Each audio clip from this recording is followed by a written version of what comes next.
Saya sering ditanya orang, Gus zakat itu apa? Tiga panitia masjid tak dilakoni dewi.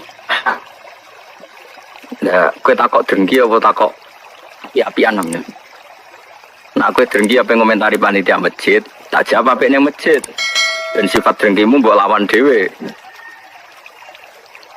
Gak Gus, objektif. Jawaban saya gampang. Misalnya saya punya uang 1 juta. Kebetulan yang miskin itu ponakan saya.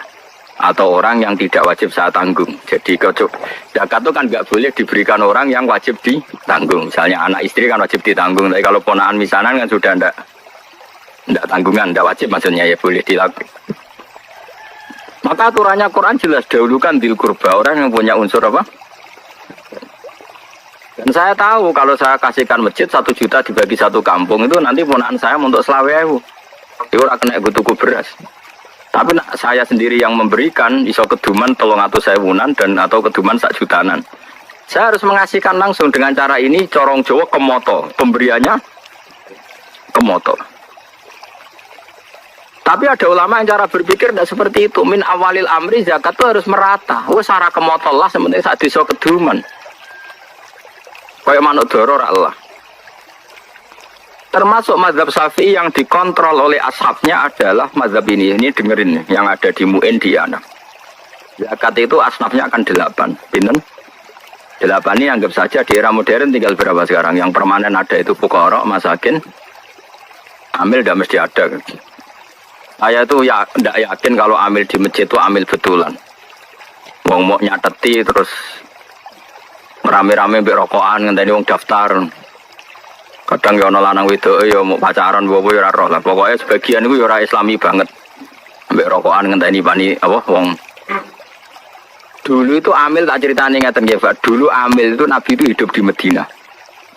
Itu amil itu disuruh ngambil zakat tuh di Yaman. Ya Madinah ambek Yaman jarake coba bayangno zaman itu, gak naik pesawat.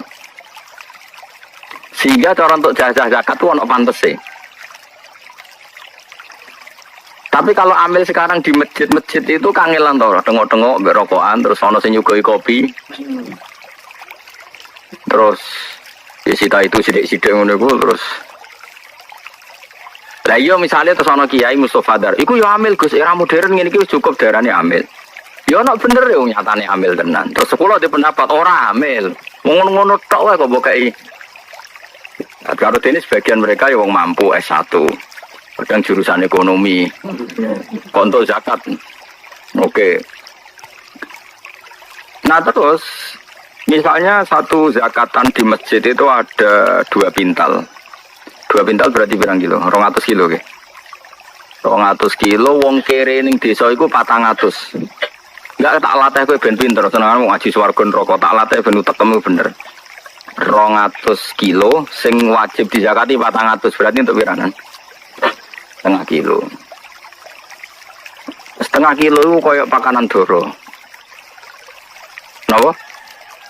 Mandara. Nak sing melarat 400 itu 1/2 kilo. Nak sing melarat 800.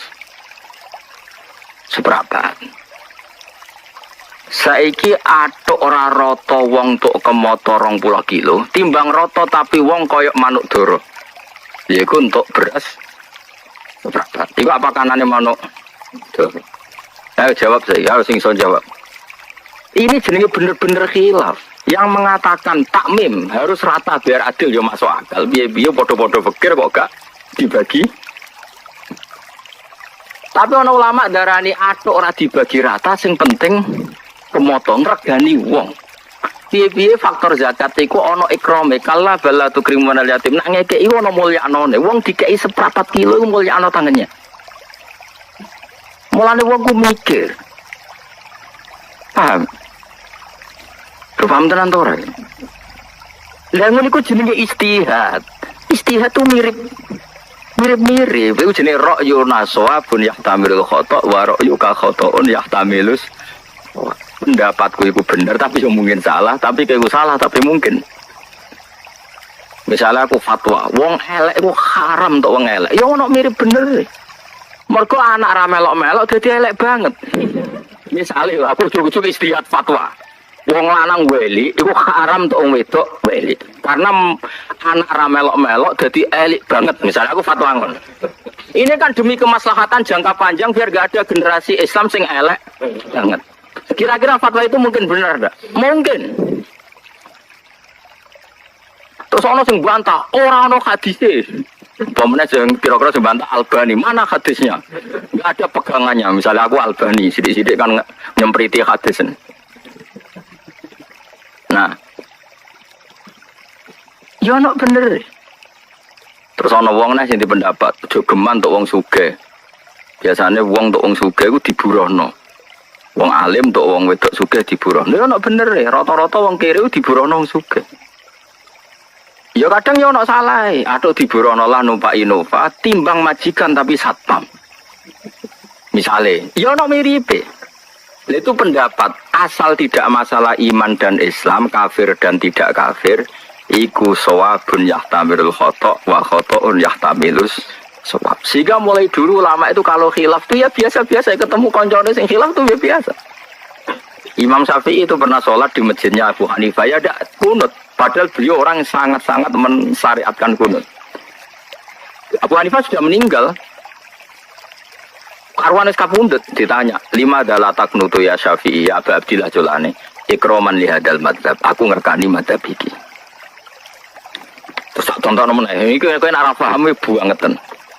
Kowe salat zuhur dengan sadar, 1 rakaat rukuk 2 itu sah apa enggak? Lho, rukuk 2 kali kan.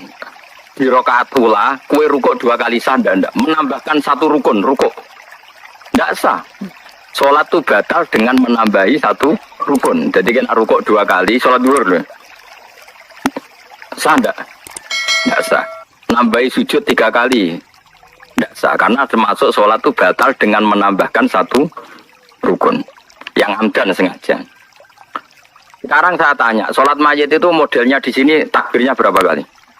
4. Wes yakin? Wes tak takoi mau jawab ya, wes keliru lah. Gue cah murid teh, masih beringosan kan murid kita. Takbir 4 rakaat itu rukun apa sunat? Rukun yang bab sholat jenazah takbir 4 rakaat itu. Jika dijelaskan sholat jenazah itu rukunnya 4, yaitu takbir 4 kali, yang setelah pertama baca Fatihah, setelah kedua baca sholawat, setelah ketiga doa, setelah keempat sebenarnya salam.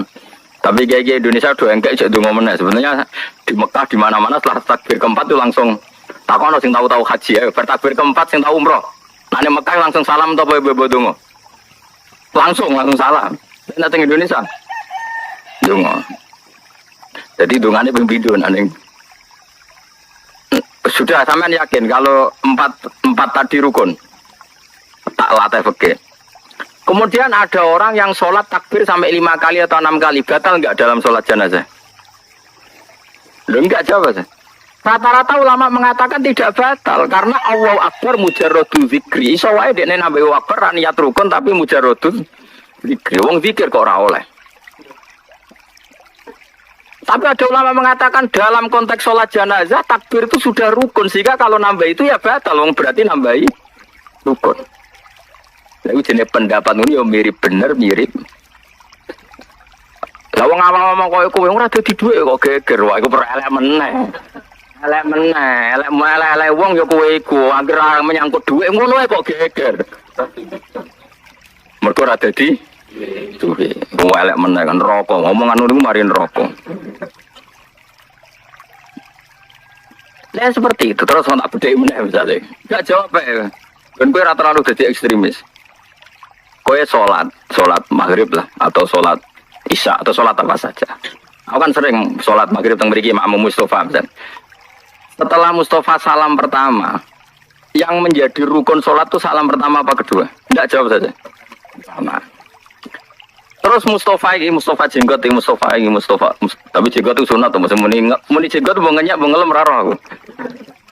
Mustafa kan sering jadi imam ya. Nah, Mustafa wis salam. Wis assalamualaikum warahmatullahi wabarakatuh. Kowe biasa napa?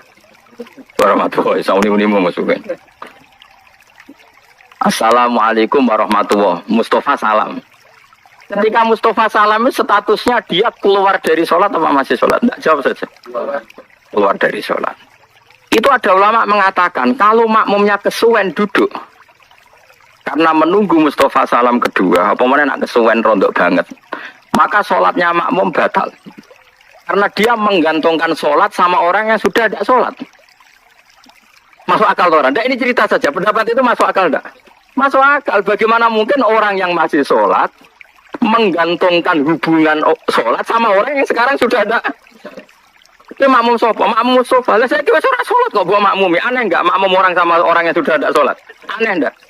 Pero anaknya mergo kira iso ngaji. Lah yo selama ini nganggep gak aneh mergo kira iso ngaji. Coba saya bar ngaji iki kok terus aneh. Ngaji iki lho mbak iki teko, nailing tapi yo. Setelah Imam Salam itu dia masih sholat enggak? Terus kowe ngenteni apa jajal pertanyaannya? Kok ngenteni reaksi ini Mustafa? Mau ora imam kok mbok enteni. Berarti kamu mentaklukkan sholat sama orang yang sudah tidak sholat, maka dianggap batal. Mama mengatakan enggak batal. Piye-piye salam kedua itu min mutammimati sholat, masuk penyempurna sholat. Di mana-mana ngenteni tambah sempurna itu ora batal. Lah ngene iki pendapat khilaf sing babak, kira-kira satu-satu. Mutune. Sing ora mutu mau ngono kok dibakas ora dadi dhuwit. Lah iku sing elek ngono iku. Makanya saya termasuk orang yang seringnya kalau imam sudah salam pertama aku langsung ngadeg. Tapi sing loro ya sing ra setuju ya banyak. Karena secara etika umumnya yang ngenteni bar salam kedua. Jika di pondok saya di pondok sarang gitu separuh nak imam alam langsung ngadeg, separuh ngenteni. Berarti separuh berakhlak, separuh berfikih. Ngono aja separuh berakhlak, separuh berfikih. Artinya berfikih wong imam wis keluar dari sholat, saya harus secepatnya mandiri. Enggak boleh sama menggantungkan sholat sama orang yang sudah ada tidak sholat. Makanya saya katakan separuh berfikih, separuh beretika, berakhlak. Nah yang seperti ini kok pede mbahmu, wong padha kaya iya. Ini mas, nah yang seperti ini tuh kok terus khilaf pede mbahmu, wong ora mesti bener, ora mesti salah kok pede.